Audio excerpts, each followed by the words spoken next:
Welcome to a brand new episode of IDTALK4ED Live, the show for the unsung heroes of education. I'm your host, Sarfo-Mensah. And if this is your first time tuning into the podcast, we welcome you and we hope that you come back for future episodes and more content.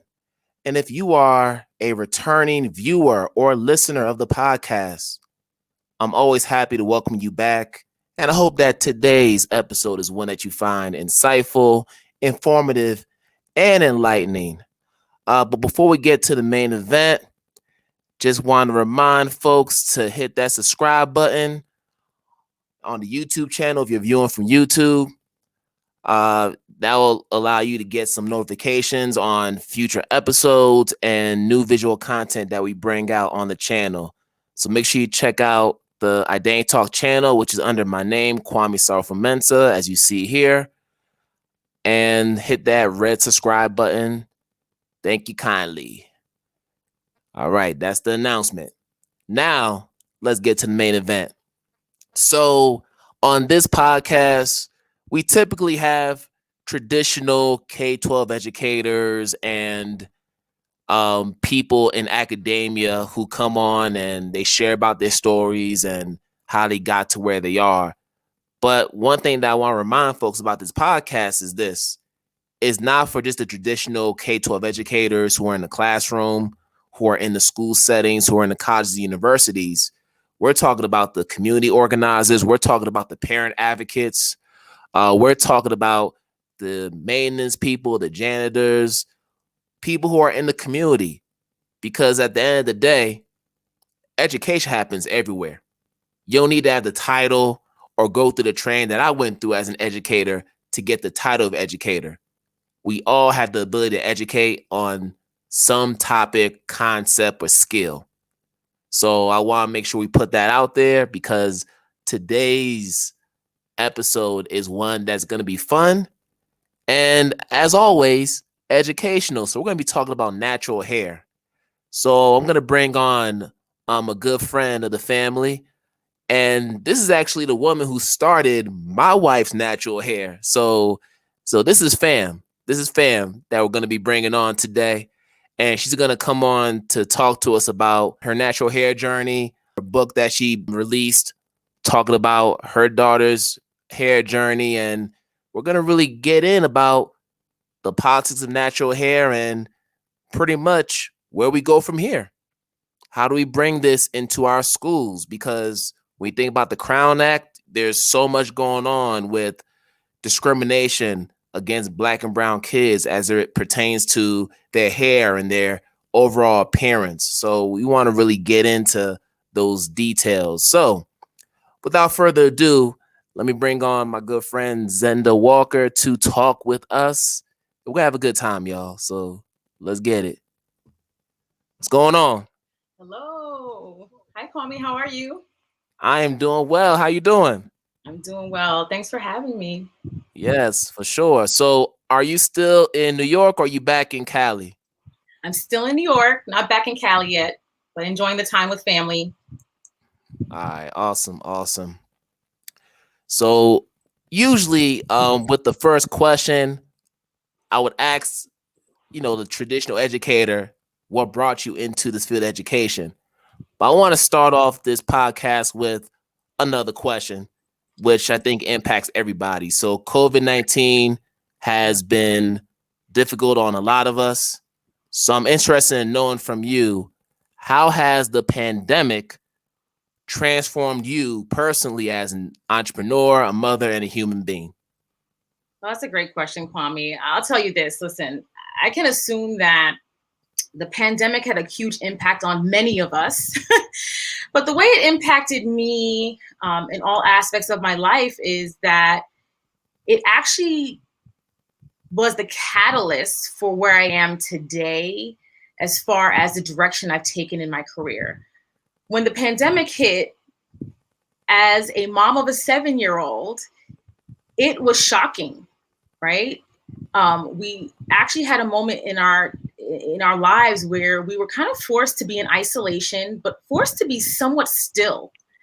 And I found myself in a state of, shock and a little bit of frenzy, but also having a moment of relief, because I think as a mom and as a single mom with a career and several businesses running, I always found myself so busy running around, never really having time or being 100% present for everything, including being really present and able to truly enjoy being a mom and just taking those moments that, like special moments with my daughter, and really kind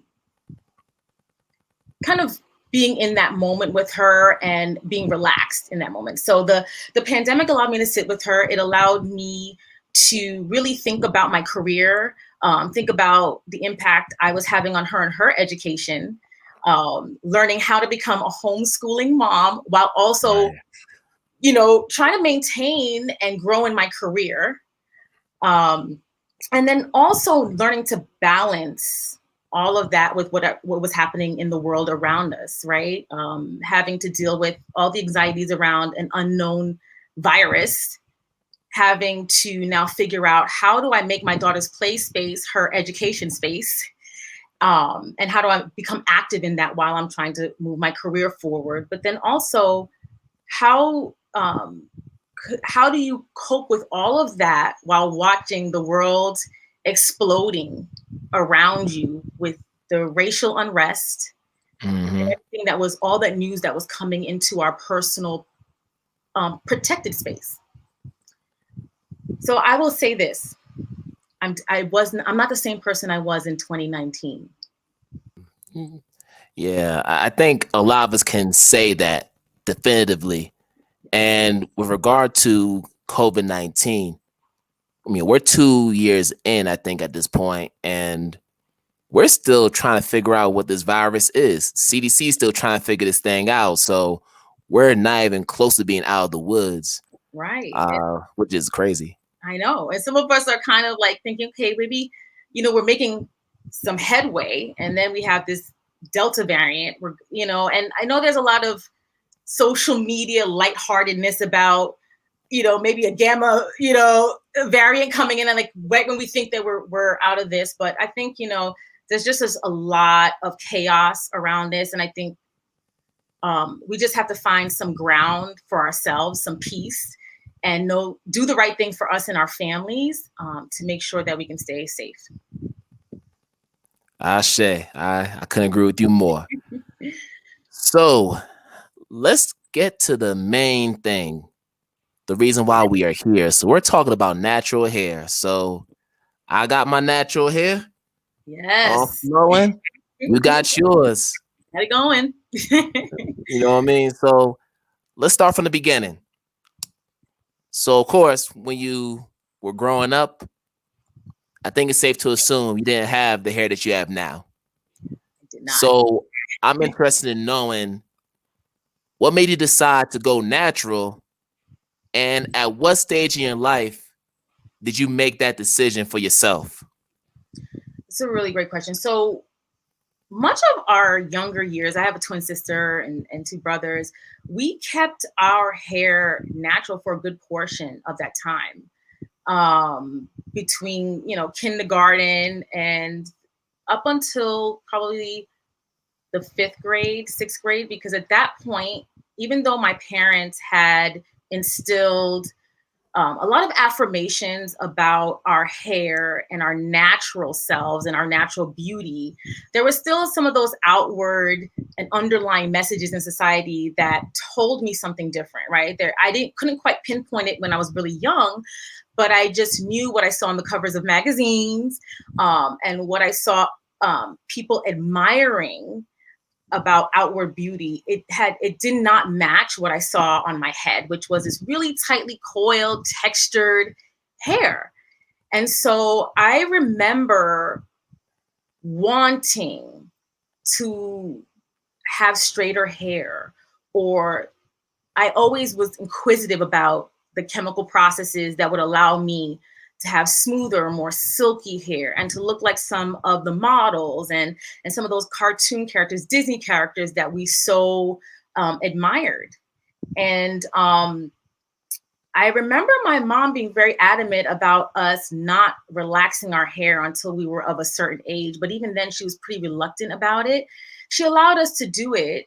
And I realized that I still had a lot of insecurities around my hair because my hair could and would not do what I was seeing out there, at least what we were being communicated as the ideal beauty, right? Or the Right. standard at that time. And so lo and behold, I played around with my hair a lot when I was younger. My mom allowed us to play with our dolls. I always found a joy in playing with our dolls' hair and in kind of experimenting with my hair. And I became really good at a really young age at braiding and doing all of these tricks with my hair and like sculpting it. I remember by the time we got to high school, we were pretty independent about how we did our hair. We were pretty experimental. When I was leaving high school, though, there was like this movement in music and hip hop and R&B, and there were these artists like Erykah Badu. There was India Ari. There was like Sister Lauryn Hill, and something really, not only did I love the music that they were producing and they were putting out there, but I loved the image that went along with it. I noticed that these artists were really uplifting and elevating Afrocentric hair, Afrocentric style. You know, Erykah Badu came to the forefront and really highlighted the gele or duku, right? Mm-hmm. Yep. And it was just, I was in awe of it. I always found that aesthetic so royal, so queenly, so kingly. And I just always took to that. And so I think that along with that musical movement of positive vibes, positive images of women, positive messaging, and then now that style, I adopted that. And I immediately, going into college, was growing my hair out into its natural state. And I felt empowered to do that because at that time it was going to college and we thought that that was a time to experiment and that it was going to be okay because I didn't have to interview for a job yet. I would be on campus, I would be a student. And so that was when I had the courage to do it. And as I started to learn more about my natural hair, I think I became way more confident in all the varieties of ways that I could style it, wrap it up, and kind of adopt my signature style. So that's when it all started. Wow. And does your mother or your father, do they have locks? Did they grow up with locks or, natural hair? Great question. So both my parents originally from Jamaica, the great island of Jamaica. And so they grew up around a lot of influences like Bob Marley too. So for me, Bob Marley is one of the iconic celebrities that actually really brought dreadlocks to the forefront. And my father grew up in a country where Bob Marley was really coming up, and it was something that he admired. It wasn't something that he felt. It still was stigmatized in Jamaica because it was stigmatized with the Rastafarian movement, which was seen as very revolutionary.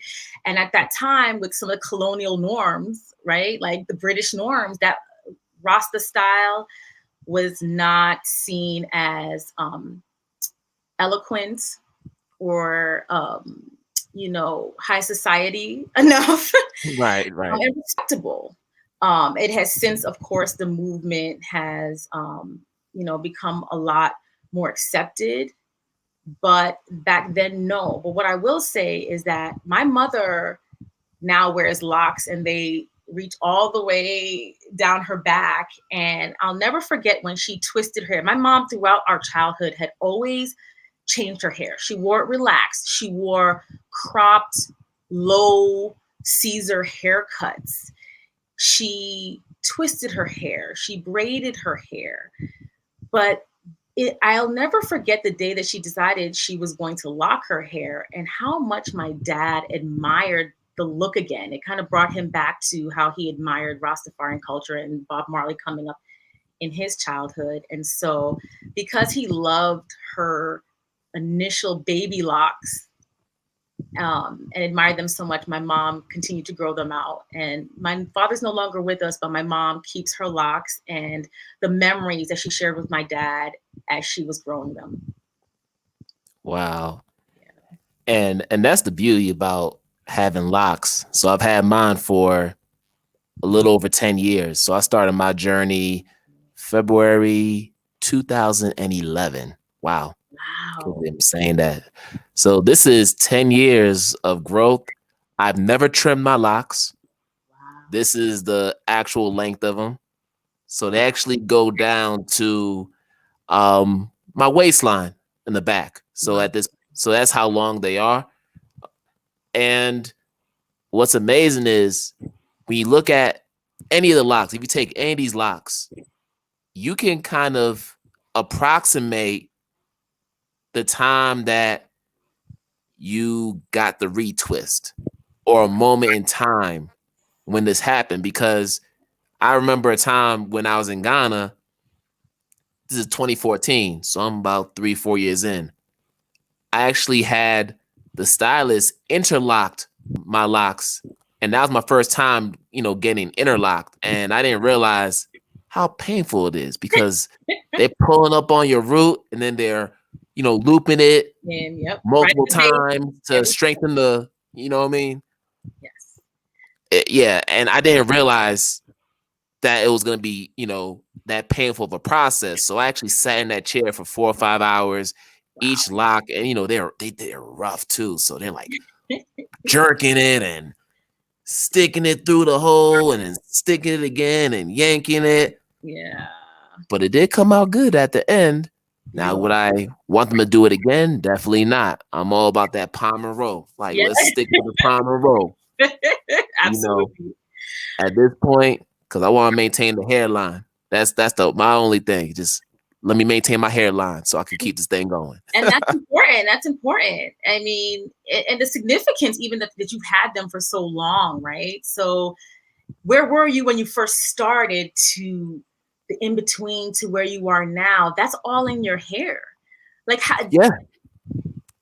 No, it really is. And that's why when I look at the locks, now I'm starting to get, a little bit more gray in them. But even with that, the gray can give you signals as far as when you started graying. Yes. Yeah. Like that's the dope part about it. So yeah, the locks have significant meaning. I know for myself, it's a statement.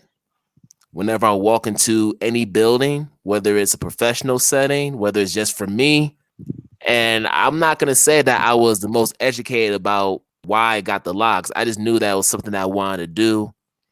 And I knew that it was something that was going to be transformative, for my spirit. And it would allow people to view me in a different light. Wow. Within my school. But also, I wanted kids to see that, hey, you can actually come in as who you are and not be judged and still be respected in a professional setting. Because, and we'll get into it a little bit more later, but there's so much propaganda that's attached to hair, natural hair, right? And we're still trying to dismantle all these false narratives that are out there. Absolutely. Dismantle them. And then some people say unlearn, but then even just learn, period, right? Because we know that there's so little education. We're getting to a better place now where there's more access to education. And then, our voices are being heard about why we do what we do, right? And these are part of some of our customs and they're important to us, right? But what I love about the fact that you had them for 10 years is that our hair it tells a story. It tells a story in the same way that a maple tree does, right? If you cut down any tree, you're going to see rings in that trunk. And those rings account for all the activity that's been going on with that tree. Yep. For every year of its life, right? And so some people think, well, you might be holding on to some negative energy or, emotional, but it doesn't have to be that, right? It could be a symbol of all that growth, because even if there's moments in time where your hair tells a story of loss, right? We have to be able to change that narrative and say it wasn't a loss necessarily in this portion of my lock, right? It was my learning. And then moving forward, though, what comes out of that hair and how you've grown as an individual, I think it's a powerful message that not only you send to the world, but you send it to yourself, because oftentimes we need that reinforcement and reminder. Oh, we do. And that's our resistance. Our hair is our resistance. That's how we're able to orient ourselves in the world. Yes. Especially when people, look at you and they have these perceptions about who you are. Yes. The hair is what communicates a different message, a counter message to what they're saying without you having to say a word. Like Absolutely. when there's an aura. Like when you come into a building, any setting, and you're coming with that natural hair, Absolutely. all eyes are on you. Yes. It is a beautiful feeling. Yes. It takes a certain level of confidence and consciousness to be able to wear your hair like this. Even in times when I don't feel confident, the hair, I look at my own hair, or I know people are looking at my hair, and I cannot do anything but hold my head high, because I know the statement I'm making. And I love being able to make a statement and being loud and proud without actually even having to say a word. Come on now. Come on. Yes. Absolutely. So you already shared how personally the transition to natural hair has been for you. I'm curious to know how that transition was for you on a professional level. Now, I know you're an entrepreneur now, you do your own thing, but before you started your entrepreneurial ventures and you were like in like a setting where you were working for somebody, what was that like? Oh, even to this day, I know that I think about that professional journey, and I think was so confident in some moments that I wasn't even aware that my hair could have been actually holding me back. I would always fight to understand, well, why am I not connecting in this environment? Or I had been on interviews throughout my career search, right? Where people, I noticed they looked at my hair all the time, or they actually asked me questions about my hair in environments where hair shouldn't have even been a topic. I have had moments where I have been in interviews where I've actually had people ask to take pictures of me. And what's interesting about that is in the moment that people ask me questions like that, I know that I was not going to be hired in that moment. And because I knew that picture was connected in some way to my hair. And at times, as a human being, you can't help but to have feelings of hurt, feelings of frustration, and anger as well when things like that happen. Because again, it doesn't matter. Sometimes it does matter the affirmations that you get as you're growing up. In fact, it's a huge reason why I am the person I am today, and I am as confident as I am, because I got so much of that affirmation. But what's interesting is that Black children of color, children with textured hair are fully aware that even with the affirmations of their loved ones, there's always going to be some underlying messaging that you get in most settings, right? In work settings, in school settings. You could be sitting at a restaurant and somebody's reaching around, touching your hair. You're constantly, and you're always getting the message that you're different, but you don't know, but that it's not necessarily being celebrated, right? That you're kind of being looked at as a spectacle of some sort, or people don't understand or are not even trying to really understand and connect with you. And so I still get those messages today. Why don't you straighten your hair? Or have you ever wondering, why did I make this choice? But I stand really firm in the fact that African American hair and textured hair is actually one of the most magical things about us as a people, because it's beautiful at any state. The thing about textured hair is it can look like your hair and my hair, but it Right. can actually be molded into a silk fabric. It could be molded into a fluffy, billowy pillow, softness and fat. It can be literally transformed. It's like fabric. It can be transformed into anything. When I talk to my 7-year-old daughter, I tell her, mommy's hair kind of looks like yarn, right? But her hair is textured and I can silk in it. I can create a halo around her head in an afro, and I can braid it down into all different patterns and create interesting shapes and lines and geometric shapes. So that is our magic. And so I know that even with the natural hair movement, oftentimes when we choose to wear our hair in a more Eurocentric way or straightened or in other ways, I still celebrate that too, because that's the magic of what I call being a shapeshifter. We're shapeshifters and we're magical in that way. And you can go to work one day, you can have a mood. It's a whole mood. You could express yourself one way and express yourself a different way. And I think that we can rejoice in that, but I think that there's some jealousy around that and there's some hate around that. No, for sure.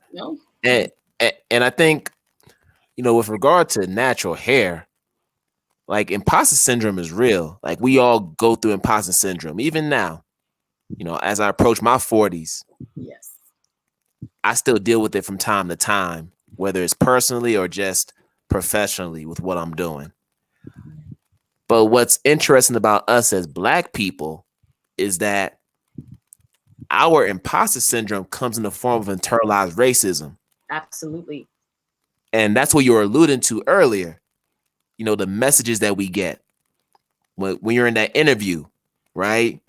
When the interviewer was look at your hair and trying to exoticize, you as a human being.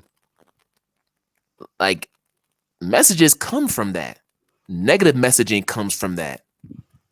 Even growing up in a world where the default is whiteness. Yes. The rules that govern our schools are rooted in whiteness. The way that we're supposed to act and talk is rooted in whiteness. So when you think about that, in hindsight, because we don't really realize that when we're kids, it's not until we get to this age where we have the education to realize what's actually happening, right? Absolutely. So I'm wondering, for you, if you didn't get those messages from your mother and father all those years ago, would that response to the interviewer be totally different from what you just explained to me? Yes, I believe so. I think that I would have internalized it more. I wouldn't have brushed it off or let it roll off my back the way I do now, because the thing that I know about myself is that, there's several different things. Our hair is, there's this song by NDRE, it's called I Am Not My Hair. I am more than that, right? Isn't it a beautiful song? Love that song. I love that song. It's like the theme to my life, right? It's like we're not our hair, we're more than our hair, but our hair is a lot of who we are still. And I had always, because when I approached my hair, I had this affinity towards hair and creating and being an artist. And so I always approached every even educational subject, whether it was math, history, English. I always approached it from the lens of hair, believe it or not. Right. So when I studied things in high school about, I don't know, the Middle Ages, let's just call out a random theme. I always wanted to know, well, how did they wear their hair back then? I wanted to know, rather than how they ate and what wars were going on at the time, I wanted to know, well, what was the fashion? What was the hair? And what did the hair say about where we were in society at that time? And we know, like you said, our hair tells a story, and our hair as people of African descent has always been attached to who we are. And when we think about pre-colonial African countries, for instance, we know that a lot of the hairstyles, or maybe a lot of us don't know, right? But a lot of those hairstyles were attached to your status in society, your age, where you lived, what religion you are. So that was pretty much your identity. And even though through the transatlantic slave trade and through our passage to where we are today, we have managed to still, even though some of us don't know it, still celebrate that. And the thing is that white supremacy has always known the power in our hair. Otherwise, they would not have chosen to cut off our hair as the first, act of power over us in enslavement times, right? That was the first act. And so to really just erase our identity and our heritage, our language, our ability to communicate with each other. But even through that, hundreds and hundreds of years of that, this is why I say that there's so much power in, we don't have to be ashamed of our enslaved past in America, right? Because even through hundreds and hundreds of years of that, erasing our identity and culture, we still to this day celebrate our heritage by way of heritage. I like what you did right there. I like what you did right there. Hairitage. Yes. And as you said, our hair tells a story. And speaking of stories, let's talk about your book. So you decided to start the Know Your Heritage series. And the first book in the series is Zara's Wash Day, which we see in the back. Why don't you go ahead and bring it forward so the audience can see? Let's see that beautiful cover, because the artwork is amazing. Thank you. So let's shout out your illustrator. Let's shout her out. Princess Karibo, my Nigerian sister, an amazing artist. She illustrated this book. I connected with her right away because I knew I wanted an illustrator that was skilled at drawing Black and brown images. And she did an amazing job. But I also have to shout out my book designer, who put together the book and really took into consideration, put together this background that you see here, which is an actual African print from a Ghanaian print that I have. Oh, wow. He helped kind of pull all those illustrations together and add some interesting touches like throughout the book that really, customize the message and continue to celebrate all the ethnic groups that I am talking about in the book. That's just amazing. Rhonda. Okay. Wow. That's just amazing. And as someone who's self-published books in the past, what's amazing about your cover and just the artwork and the high quality of it is the fact that when people look at it for the first time, you would have thought you went through an actual publisher, like a major publisher, to get this book done. That's how good the quality is. So kudos to you. Thank you so much. I paid really close attention to that detail, and I spent the time because I said, if I'm going to put my name on this, and if I'm going to put something out on the world that is meant to really truly like impact our people and impact the world, I need to make sure I honor the history and really represent us very well. So I put a lot of time, effort, money into making sure that it was a quality product. Absolutely. Awesome. So let's talk more about the Know Your Heritage book series.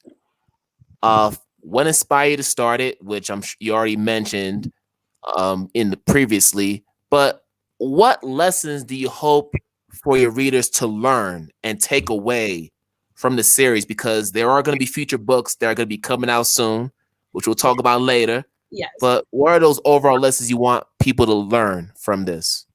I want children to, and their loved ones, adults, to see the beauty in themselves. I want them to understand more about their history and why, because we're always talking about the what and the how to do it.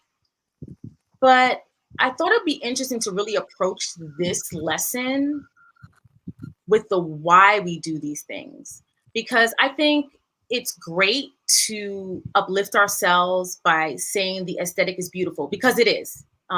We are amazing people and our aesthetic is undeniable, right? It's undeniably beautiful. But there's more to us than that. And I really thought that children, just when they understand their foundation early on, it really affects the way they enter the world later.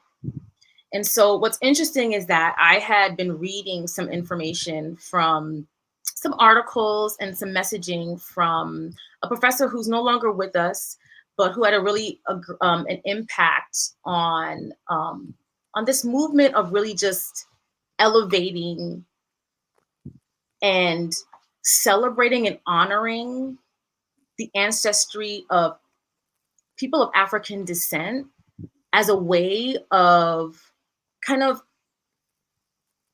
really destroying all the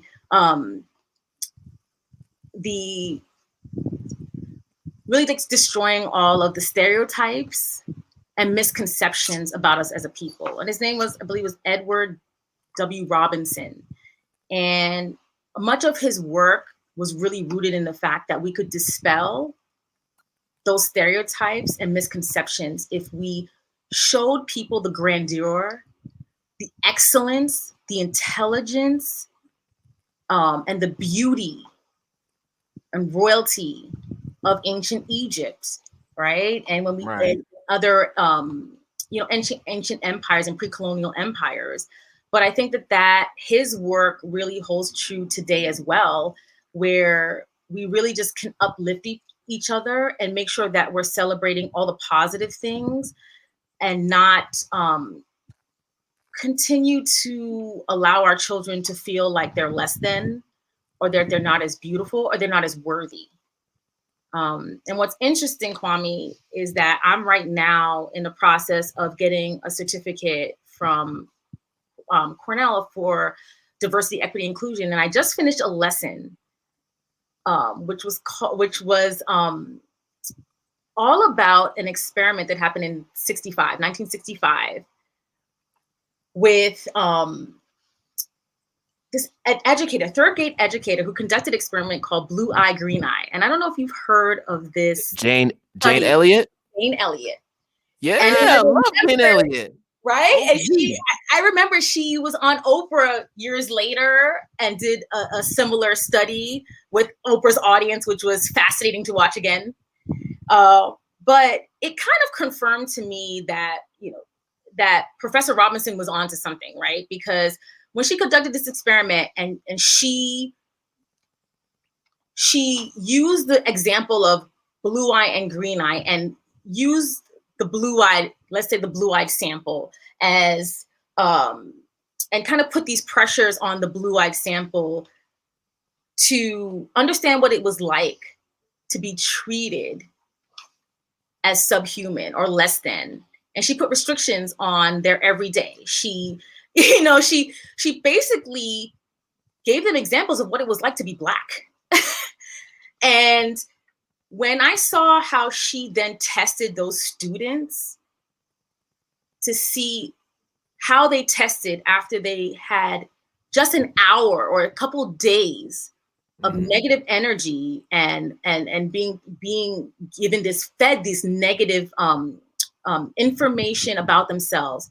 It really highlighted for me that there's a greater issue here, because Black people, we have been literally getting these messages for hundreds and hundreds and hundreds of years, and keep getting these messages to today. I got a message just the other day, actually. And this is where I'm really interested in understanding, like, I think there's so much power in the fact that even as a people, we have been able to overcome some of that. I mean, I think some of it we have internalized over the year. We're not like superhuman, but the fact that we're able to push through every day and rise above and still achieve, again, more when we say hashtag Black Girl Magic or Black Girls Rock or Black Boy Joy, or we talk about our Black kid. This is what I mean when we say the why in the magic, right? It's not just superficial and surface. It goes a lot deeper. No, it really does. And all those hashtags, Black Boy Joy, Black Girl Magic, I love the hashtags. Yes, absolutely. But in the end, it is surface level. Yes. And it only speaks to the aesthetic quality of who we are. Exactly. But let's go deeper. Let's go beyond that. Let's talk about the history of why there's joy in Black boys.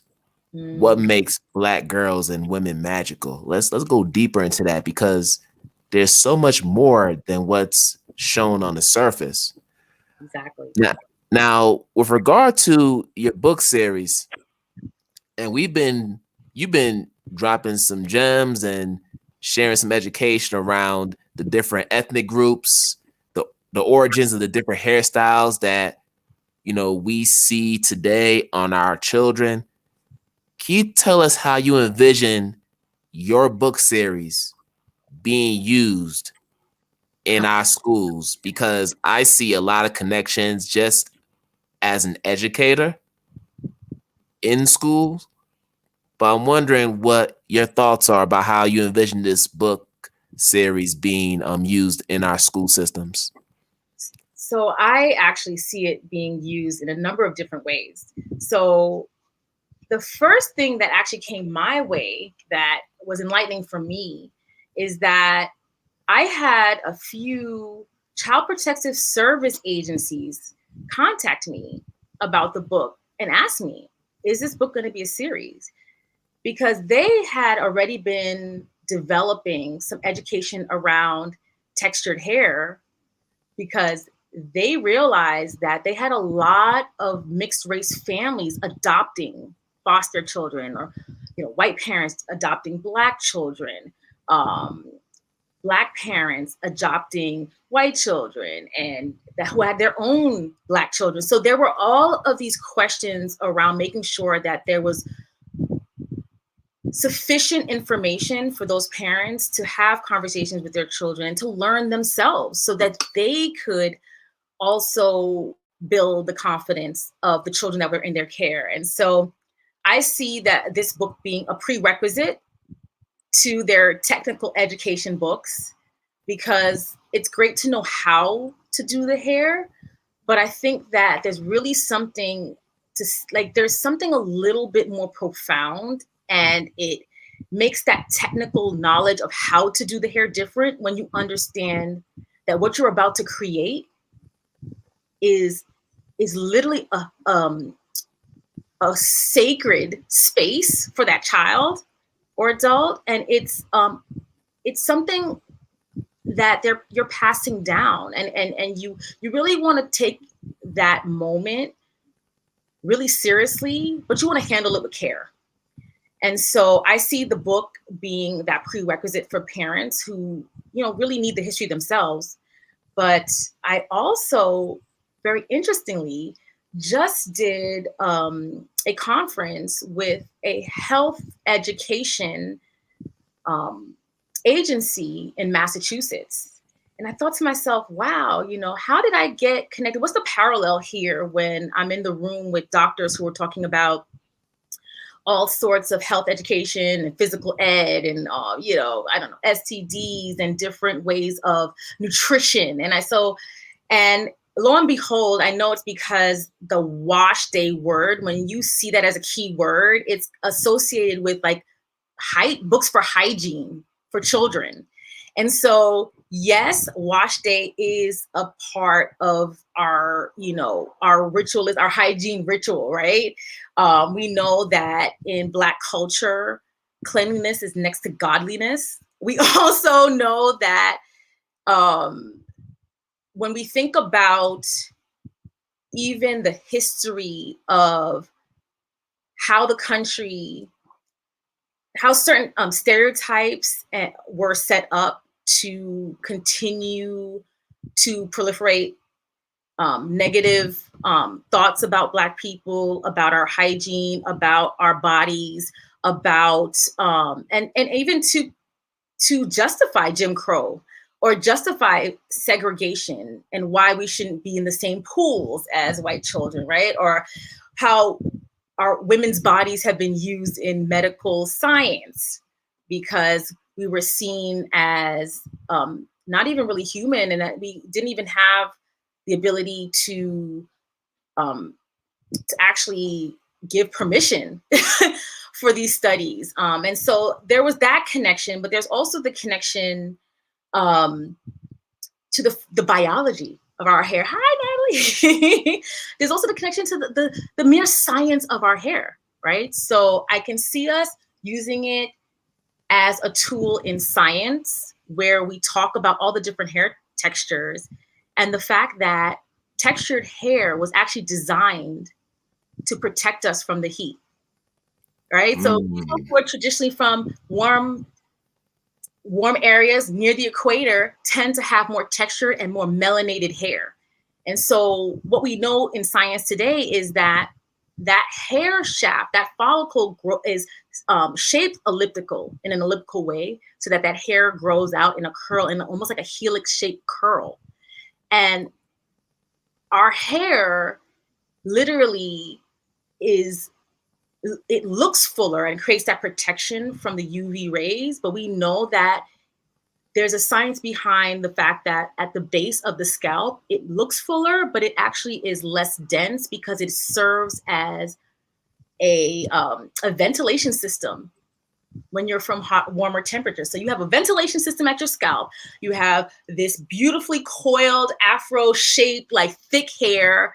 It looks thick to protect you from the UV rays. And we know that hair tends to be more melanated because melanin actually diffuses and absorbs UV light and misdirects UV light. So we have protection against our DNA being damaged. Now, let me tell you, when somebody talks to me about Black girl magic, that's what I talk to them about, because I'm like, okay, let me tell you about that magic because we actually protect our own DNA with the texture of our hair, right? So I can see it being a science discussion. I can also see it being a history lesson, right? Because we can also tie a lot of our hairstyles to the ethnic groups that we're celebrating. And then we can, instead of just focusing on our enslaved history, we can focus on the history where we are kings and queens, architects, doctors, builders of empires, right? Amazing warriors. Come on.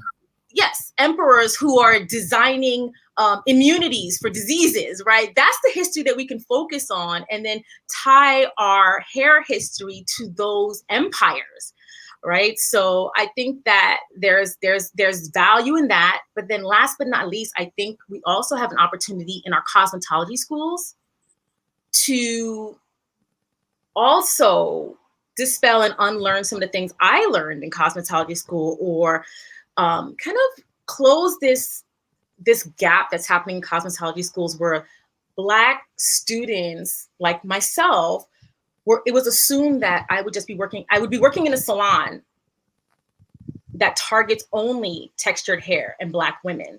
So I wasn't even encouraged to learn a lot of the techniques where I could experiment with all textures. I had to do that work on my own. And I think that we get into this comfortable space in cosmetology school where, you know, stylists or students who are aspiring stylists it's okay for them to never have to touch ethnic hair because they don't have to, right? Or they're encouraged to be very narrowly focused on people who look like them, right? So I want to encourage cosmetology students, especially cosmetology students of color, to be the triple threat that I was in the salon, because I could do everybody's hair, right? So when stylists were running to the back room because somebody with textured hair came into the salon, and I'm walking out wondering, why is everybody running to the back room? I'm the person that got all the opportunities. And for me, I feel as though it made me successful because I could do everyone's hair. And in my mind, I'm thinking everybody's money in America looks the same, right? So I'm not turning down that business and the opportunity to even grow in that way. Right. Wow. And I think what's amazing about the hairstyles is the fact that it's a way to connect everybody together, not just Black and brown people here in the States, but people throughout the African diaspora. So before we even get to that question, ladies and gentlemen, so for those who are listening to the podcast, we have another special guest who is also fam, but this is actually my wife. So she is making her debut appearance on the IDTALK4ED Educators Live podcast. So please, people, let's give my wife, Natalie Gilmenta, a warm welcome. And she's going to, if she wants to, share a little bit about herself. So, mic's on you, babe. Thank you. Yeah. Hi, Zenda. It's so wonderful to see you. Please forgive my tardiness. I got a little bit caught up with work. I'm so happy to catch part of this at least. And one of the things I wanted to intro with, I'm not going to talk that much about myself because it's about Zenda right now and knowing our heritage. But I will talk a little bit about my personal hair journey as it relates to Zenda's role in it. Zenda is my mother of my sister locks. On October 1st, 2016, I flew out to Los Angeles and spent a weekend intensive with her, creating, this beautiful, the beginning of this beauty, right? I love my hair. I get so many compliments on my hair. It's become so thick and full. It's sister locks. Zenda does it all, as she said. She knows all about all textures, but she introduced me to it. And I went across the country because I wouldn't want anybody else to have started my hair but Zenda, because she's that incredible and amazing. So I just wanted to celebrate you in that way first. And I'm really excited that you joined the podcast. I wanted to ask a question as well. You talked a lot about melanated people and, the science and the history around our protection of hair. And a lot of that comes from being, our ancestors being so close to the equator, right? And so in Africa and on the African continent, across the diaspora, but particularly on the African continent, I've seen, another tidbit about myself, I work a lot on the continent. I've worked in probably 13 countries across the continent. One thing I see in a lot of major cities all across Africa is a lot of wigs, extensions, straightening, processing hair. So I'm wondering what you would, how has been your, let me get to the question here. How has been your ability to distribute in those settings or introduce your book to the African diaspora, particularly on the continent? Have you made any inroads promoting your book? Because we need you. You need it in Ethiopia. You need it all over West Africa, Southern, everywhere I've been. The daughters of the continent could appreciate, and their mothers could learn a lot from what your book offers. Thank you so much for that question and intro, Natalie. Honestly, I I am still working through that. My book has reached Uganda. I have some friends that I went to school with there that bought the book for their daughters and daughters' friends. My book has also made it to Nigeria, which is where I have family and where my illustrator lives, as well as Ghana, because I have some connections in Ghana as well. And so I'm working on that, because what I've discovered in this journey is that there is a movement and some key educators that are also all about this work and wanting to re-educate even people on the continent to get out of that colonized mindset where that colonial kind of or Eurocentric look is, admired over what our natural hair is able to do and what our natural traditions tell us to do, right? And so what's interesting to me is that you're seeing that there's a really strong movement right now in America, actually, that is being heavily influenced by countries and ethnicities in Africa. And when we start to see artists like Beyonce, with the grandeur of her Lion King movie, right? And a lot of that influence coming from, right, West African, culture. And I saw her, really bring to light some of the different styles in East Africa as well. And so I think when we're starting to see more of that push in art and music in this country. I think it just needs to be, we need to get a movement of influencers on the continent to do the same, right? And to just move away from particularly this idea that has been so ingrained that lighter is better or straighter. I think that now when it comes to the different styles like wigs and different textures that are being used, I actually celebrate it all, because I think that we can do it all. And so why not, right? And I think that that's part of where there's a little bit of jealousy and hatred for the fact that we are beautiful no matter what we do, or we excel in a lot of the things that we do. Absolutely. Right? I mean, we look at the Olympics, we look at how we're breaking ground in so many different areas of education, politics. We are great, and we just need to go back to that and celebrate those things. And a lot of that is with our hair and our culture. So I am actually in the process of working on some projects with educators of the diaspora to bring more of that education and awareness about the Know Your Heritage movement. Absolutely. Amazing. So another quick tidbit about Zenda and I, we're also sorority sisters, Delta Sigma Theta Sorority Incorporated. And so one of the things I wanted to bring up as a caveat to that is, there are influencers on the continent. A lot of people who have expatriated back to, or repatriated, I should say, back to the continent, particularly in Ghana. There's a huge Greek community, Omegas, Deltas, AKAs, everybody you can think of in and around the continent. So I've connected to them since I've come to the continent. So that's definitely a linkage I want to make for you. I know they were doing a delivery of black dolls to young children in Africa. I believe it was a bra who had initiated this activity. And, I think this would be another great opportunity to introduce young Black African girls to all the reasons they should be proud of who they are and how they look. So that's really exciting.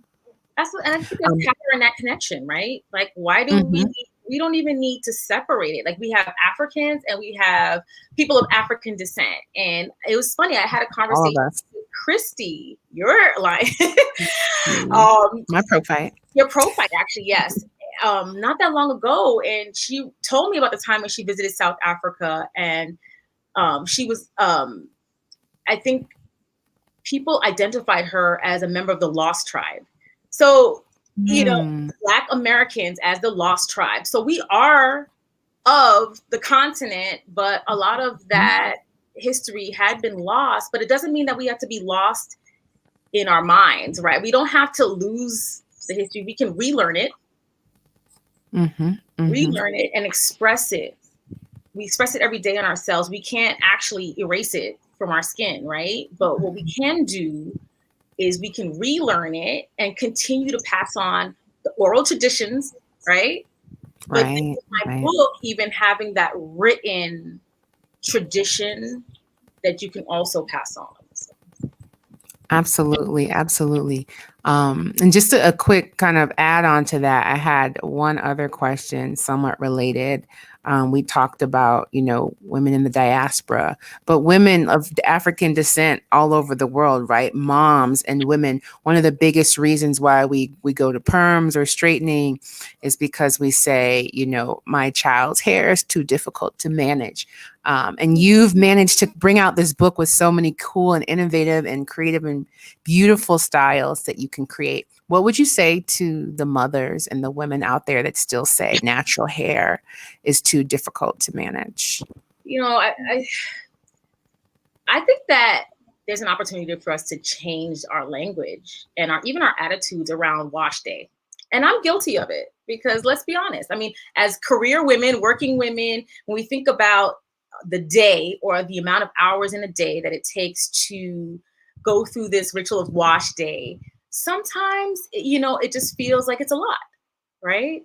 And I think that we project that on our children as well. We make them feel as though this dreaded day has come, right? Because sometimes, we again, we're not being present in the way we need to be and remembering that they're very impressionable and these are the things that they carry with them, right? So like when I was growing up, yes, wash day was kind of a thing, right? Like we didn't really love it, but I remember the day my dad came into the kitchen several times during several wash days. And I'll never forget him taking that moment of us kind of being uneasy about our texture and just like crying about the detangling. And my mom just saying, you have to do it. Not telling us necessarily why in that moment, because she's managing twins and she's tired and she's, she's human, right? And I remember my father walking in and saying, well, Zenda and Rachel, your hair is connected to your maroon ancestry. And looking at my sister, I couldn't have been more than 8 years old. Maroon, we're like, maroon is a color in our crayon box, right? We're not like, what's maroon, right? And then him taking the time to tell us that our maroon ancestors were Africans that were brought with the intention of being enslaved in the Caribbean.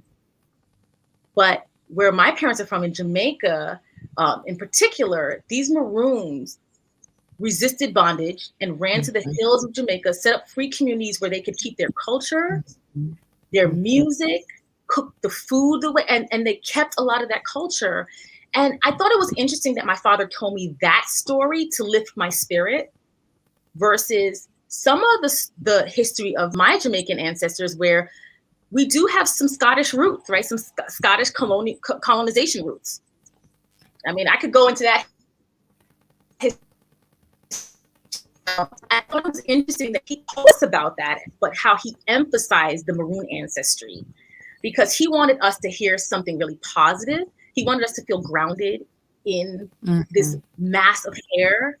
And I'll never forget how differently I always sat in my mother's chair every time my dad, who was a man of few words, but always profound when he spoke, when my dad would talk to us about our history. And it goes back to what I was saying to Kwame about Jane Elliott. Those children who felt empowered, who felt important, who felt like they had privilege, who felt that they were being uplifted, they always scored better on their tests, right? They always approached their work and approached the world and approached their classmates and their teachers with their heads held high and in a very different energy versus the children who were getting their privileges taken away or feeling like they were less than or that they were not good enough. They actually turned angry and violent, and It was just an interesting study. And so I say that to say, wherever we are in the world, this book, there's a reason why I chose the skin color, the hair texture that I did. I wanted this book to outwardly communicate that I am sending a message to us as Black people, but it doesn't mean that this book is just for us. If you are progressive in your thinking and you are interested in changing the narrative and changing stereotypes and perspectives about Black people, you will also be interested in this book. Absolutely. Right? This is my number one recommendation to for baby showers for white women raising Black and brown children who are trying to introduce and figure things out. Right. I've connected a lot of people to your book because it's so important. Yeah, I really agree that. And it's really important to protect our children and take care of our children. And, you know, one of the things that's going on right now, this is going to be my last question. I think Kwame has a quick lightning round after this. But my last question is, you know, with all the things happening in the media around Black hair, right? We've come up with a response, or the politicians and activists have come up with a response. One of them, our soror, Adjoa Asamoah, who I'll also be connecting you with, has come up with this Crown Act to allow Black children and people all over the country, United States, to wear their hair as it grows out of their head in its natural state without fear of being discriminated against. So what are your thoughts on the Crown Act? And before you answer that question, Zenda, shout out to Adjoa Asamoah, also a Temple University alum, a Ghanaian, and a Delta, and a fellow Connecticut native. So the 6 degrees of separation is crazy right here. Yes. All right. Just ran the Superwoman resume pretty much, right? There you go. I had to put it in there. All right. So your thoughts on the Crown Act and how your book might support the act in some way. Well, I supported 110,000 million%. Okay, the Crown Act is just really a sign of the times, and it's gotten to the place when we're creating legislation around, hair discrimination. It's so meaningful. It means that people are listening, that we're taking a stand. We're creating a respectful and open world for natural hair.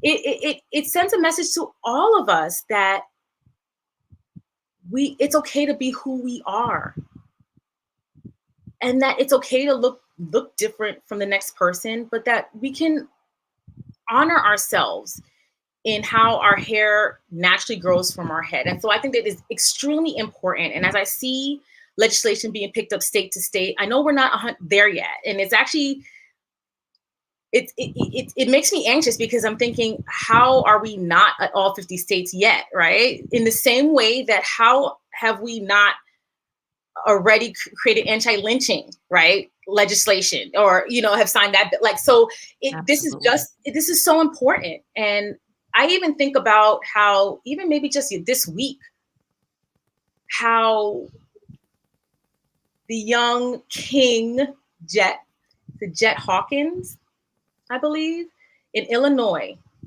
this little boy asked his mom for braids, and how the policies in his schools did not allow, the handbook in his school did not allow for it. But how powerful is it that his mother took it all the way to the top and actually got that legislation signed in her son's name?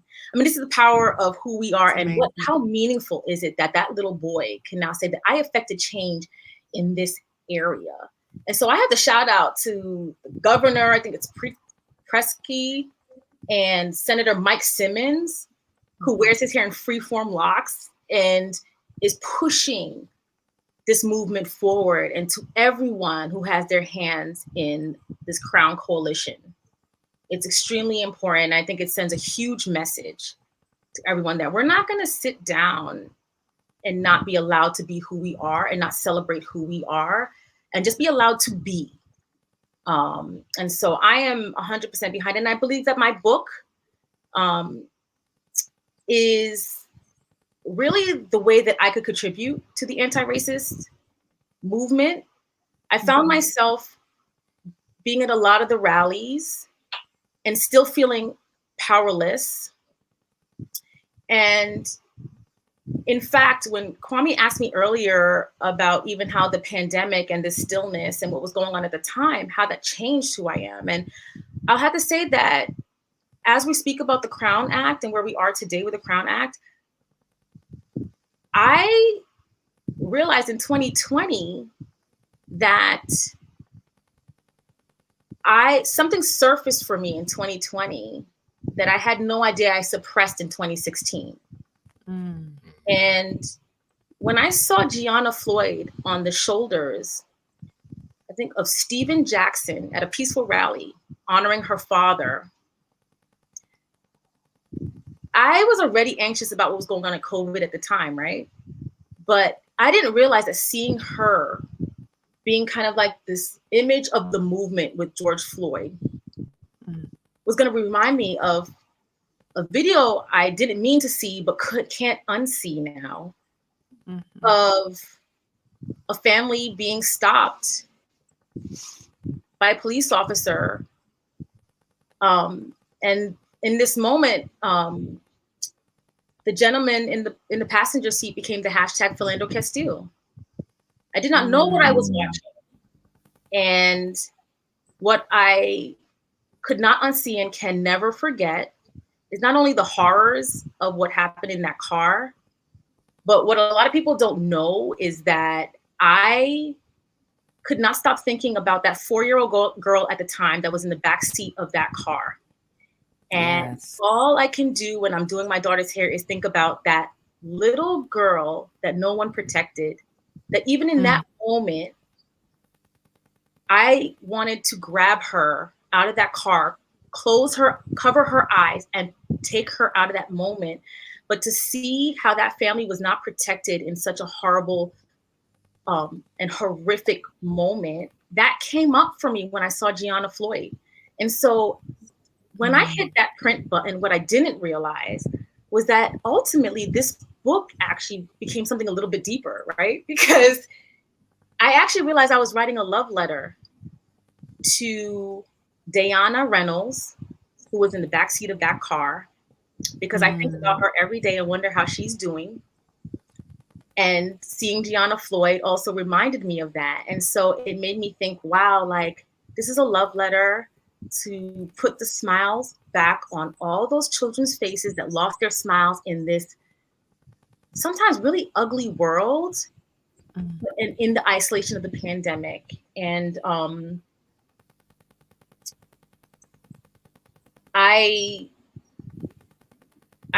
what's ironic about the whole thing is that when I published my book, I started getting this influx of pictures of little girls with their braids and their bows and their beads smiling at me. Such a big reward. And so can you imagine in those moments, like the utter joy, like I changed the narrative. I saw a horrific scene of a little girl that wasn't protected and that was crying and who was actually trying to protect her mother in such a horrific moment. I saw a girl who lost her father in such a horrific way. And now I'm getting influx of pictures of little children smiling and happy and proud about their heritage. It has changed my life. And I told Kwame earlier that I will never be the same person that I was in 2019. And that's one of the major reasons why. Thank you so much for sharing that story. That's so powerful. And I hope maybe, you never know, she might have received your book, or maybe we can find her and send her a copy and know that she was an inspiration to you in that way. That's an incredible story. Thank you so much. And thank you for coming on Kwame's podcast. I'm really excited to have you here and that you're supporting my husband. And thank you for allowing me to co-host for the day. You should be giving me more days off. You're a natural. My goodness. Am I I? love you both. You're a You're both- natural. If you say so. I love you both. You're both relationship goals, career goals. Thank you for supporting me through this process and for being such great friends. And the connection is priceless. And so I'm here for you. You just anything you need, just let me know. Much love. Absolutely. Kwame. All right. So we're going to do a very, very, very quick lightning round before we get out of here. I'm just going to ask a couple questions. Sure. First question is, what are you doing these days to exercise self-care? Because we need it during this pandemic. What are you doing these days? If you follow me on social media, you'll know I love jumping on a trampoline. Also known as rebounding. It is the way I bring joy and get those endorphins going. So that is the number one thing I do for self-care. Big up to Bounce Mobile Fitness on Instagram. Absolutely. Yes, it's the real deal. We've seen it. We've exercised with her. Yes. All right. What's the best part about being a twin? A built-in best friend. You know, I had a best friend before I even entered the world. So absolutely that. So, and this is a two-part question. So, growing up, when y'all started dating, were there times where y'all switch places? Like, oh, I don't like the dude, so we gonna switch places. And We were always accused of that.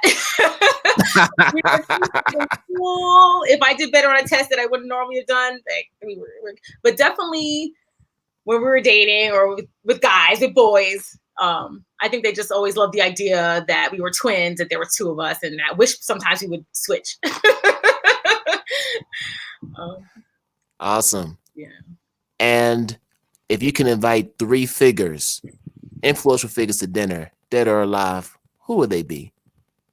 Oh man, this is a tough one. Malcolm X for sure. Oh, he's a popular one on this show. Mm-hmm. Malcolm X. I would say, Bob Marley. Bob Marley would be a big one for me. And actually probably Oprah. All right. Oprah needs your book. Mm-hmm. Hashtag Oprah, everybody. Right? If you know somebody, I'm trying to get it to her. Yes, we Listen. Yeah, so we'll definitely be tagging her on the gram as much as possible. And then eventually, hopefully someone on her team will make that connection. I hope so. Yeah. So we'll do our part.